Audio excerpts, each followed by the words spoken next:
Hello and welcome back to Shakesyear. We are working on Troilus and Cressida, and we get to hear from Troilus again today in Act 4, Scene 4. And things are starting to come to a head, sort of on both sides of things. Because remember, we have the whole Trojan War going on, and Hector's getting bored, so he's issued a challenge to the Greeks, and they're going to put up Ajax so that they don't lose Achilles. And they've been messing with Ajax and Achilles' sense of self-worth, inflating one, deflating the other. So all of that is going on, and it's getting to be just about the time that they're supposed to fight. And then we also have the love story element getting a little bit weird because Troilus and Cressida were able to consummate their love, but now she is being traded for a Trojan prisoner that they want back. She's going to go with the Greeks. She's supposed to go with the Greeks because that's where her father is. He's been a traitor to the Trojan cause and has been helping the Greeks and wants his daughter back. So a couple of scenes ago, it was announced to Troilus that Cressida had to go with the Greeks, and he was sad, but then in Act 4, Scene 3, he's just like, yeah, it's time to turn her over. Sigh. So he didn't even really fight for her the way that he fought for Helen, and Helen wasn't even his. But anyway, that aside. The beginning of Act 4, Scene 4, we had Cressida just sort of beside herself that she's going to have to leave Troy and leave Troilus. And Pandarus was trying to calm her down, but he wasn't very successful in that. And Troilus came in and he was like, yeah, you do have to go, and you have to go kind of sort of now because that's how that is. So we'll just give this brief farewell and we'll be gone. And then Aeneas shows up and he's like, is she ready to go? And Troilus is like, that's your cue. You have to go. So farewell, my love, and be true. And she's like, be true? You're doubting, you think that I be true? This is what you're going to say to me as we're leaving? You're going to say, be true? And he's like, no, I didn't mean that. He's like, I didn't mean that. I know that you're going to be true. I'm just sort of saying, be true. And she's like, but I'm going to be true. And he's like, yeah, it's not that I don't trust you. It's just that some of those Greek men are really good looking. And Aeneas is like, come on, let's go. We got to get out of here. And Pandarus is like, I can't even handle this. And he's like, all right, farewell. I'll walk you to the port and be true to me. And she's like, again? You're bringing this up?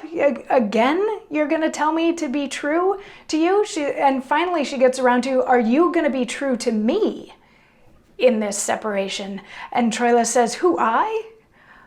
Alas, it is my vice, my fault. Whiles others fish with craft for great opinion, I, with great truth, catch mere simplicity, whilst some with cunning gild their copper crowns, with truth and plainness I do wear mine bare. Fear not my truth, the moral of my wit is plain and true. There's all the reach of it. Welcome, Sir Diomed, here is your lady, which for Antenor we deliver you. At the port, Lord, I'll give her to thy hand, and by the way possess thee what she is. Entreat her fair, and by my soul, fair Greek, if e'er thou stand at mercy of my sword, name Cressida, and thy life shall be as safe as Priam is in Ilion. So what he's saying is, I have no choice to be anything other than true. Of course I'm going to be true and faithful to you. That's what they mean by true through this whole thing, is faithful. He's like, of course, this is what I am. This is the core of me. I am true and I am faithful. And then the Greeks come in to actually take her. And he's like, hello, Diomed, or Diomedes, depending on what sort of scansion you need for that line. He's like, welcome, this is Cressida, she's gonna be yours. I'll walk her down to the port with you and tell you how awesome she is, and isn't she beautiful? Take good care of her, and if we ever come to fight each other again, if you've been good to her, just say her name and I'll spare your life. And Diomedes is like, yeah, she is beautiful, and I'll take her as my own girlfriend, wife, consort, whatever. And Troilus is like, excuse me, this is my lady. You're not stepping up in here and getting all in her business. You're going to treat her with respect. And Diomedes is like, no, I'll do what I want. Thanks. You don't have the right to tell me anything. And so they all take off walking down to the port because this is, it's a very weird, it's very much not the morning after scene from Romeo and Juliet, which is all about parting and enduring love and staying faithful to each other and wanting to meet again. I mean, Troilus does say that he'll bribe the Greek guard so that he can come and visit Cressida every night, but it's odd that they get into this little tiff about who's going to be more faithful to one or another, and then it's weird that he's like, treat her well, and Diomedes says he will, but Troilus decides to again be all territorial, even though he's not really putting up a fight in order to keep her.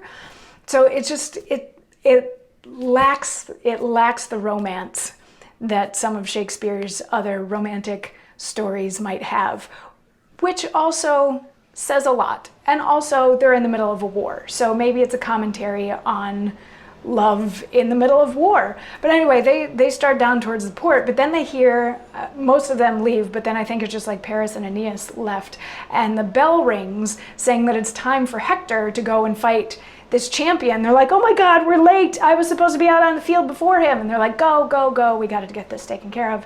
And that's the end of Act 4, Scene 4. So, getting to exciting things. The handover of Cressida, the fight between Hector and Ajax. Yeah, there's still a bunch to go. So come on back tomorrow for more. I'll see you then. Mwah.